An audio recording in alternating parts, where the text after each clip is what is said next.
ANMR ನ್ಯೂಸ್ಗೆ ಸ್ವಾಗತ. ಚಿಂತಾಮಣಿ ನಗರದ ಎನ್ಆರ್ ಬಡಾವಣೆಯ ನಗರಸಭೆ ಕಚೇರಿಯ ಹಿಂಭಾಗದಲ್ಲಿರುವ ಗುರುಸ್ಪರ್ಶ ತಾಯಿ ಮತ್ತು ಮಕ್ಕಳ ಆಸ್ಪತ್ರೆಯಲ್ಲಿ ವಿಶೇಷ ಚಿಕಿತ್ಸಾ ಸೌಲಭ್ಯಗಳು ದೊರೆಯಲಿದೆ. ಮಕ್ಕಳ ತಜ್ಞರಾದ ಡಾಕ್ಟರ್ ಕಲ್ಯಾಣೇಶ್ ಜಿ ವಾರದ 7 ದಿನಗಳಲ್ಲಿ ಮಕ್ಕಳ ತುರ್ತು ಚಿಕಿತ್ಸೆ ಜೊತೆಗೆ ಪ್ರತಿದಿನ 7 ರಿಂದ ಮಧ್ಯರಾತ್ರಿ 12 ಗಂಟೆವರೆಗೂ ಕಾರ್ಯನಿರ್ವಹಿಸಲಿದ್ದಾರೆ. ನವಜಾತ ಶಿಶು ಆರೈಕೆ, ರೋಗ ನಿರೋಧಕ ಲಸಿಕೆಗಳು, ಒಳರೋಗಿ ಮತ್ತು ಹೊರರೋಗಿ ಸೇವೆಗಳ ಜೊತೆಗೆ ಫೋಟೋಥೆರಪಿ ಮತ್ತು ನೆಬುಲೈಸೇಷನ್ ಸೇವೆಗಳು ಇವರಿಂದ ದೊರೆಯಲಿದೆ.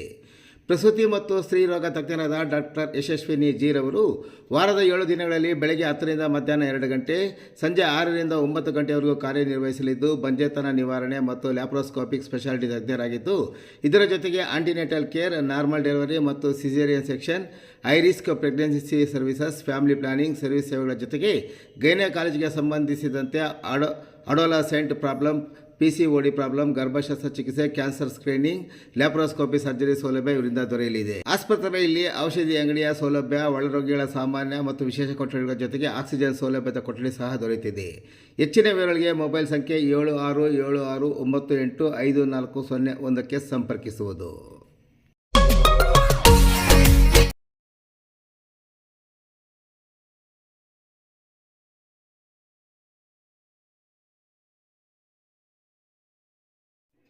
ಟ್ರ್ಯಾಕ್ಟರ್ ಹಿಂಬದಿಯಿಂದ ಕ್ಯಾಂಟರ್ ಡಿಕ್ಕಿ, ಚಿನ್ನಸಂದ್ರ ಗ್ರಾಮದ ಟ್ರ್ಯಾಕ್ಟರ್ ಚಾಲಕ ಸಾವು.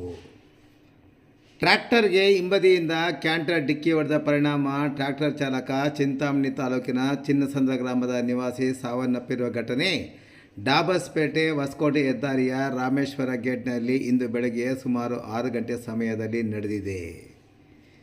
ಚಿಂತಾಮಣಿ ಬೆಂಗಳೂರು ರಾಜ್ಯ ಹೆದ್ದಾರಿಯ ಚಿನ್ನಸಂದ್ರ ಗ್ರಾಮದ 32 ವರ್ಷದ ಆನಂದ್ ಮೃತ ದುರ್ದೈವಿ. ಮೃತನಿಗೆ ಪತ್ನಿ ಮತ್ತು 3 ಮಂದಿ ಪುಟ್ಟ ಗಂಡು ಮಕ್ಕಳಿದ್ದಾರೆ.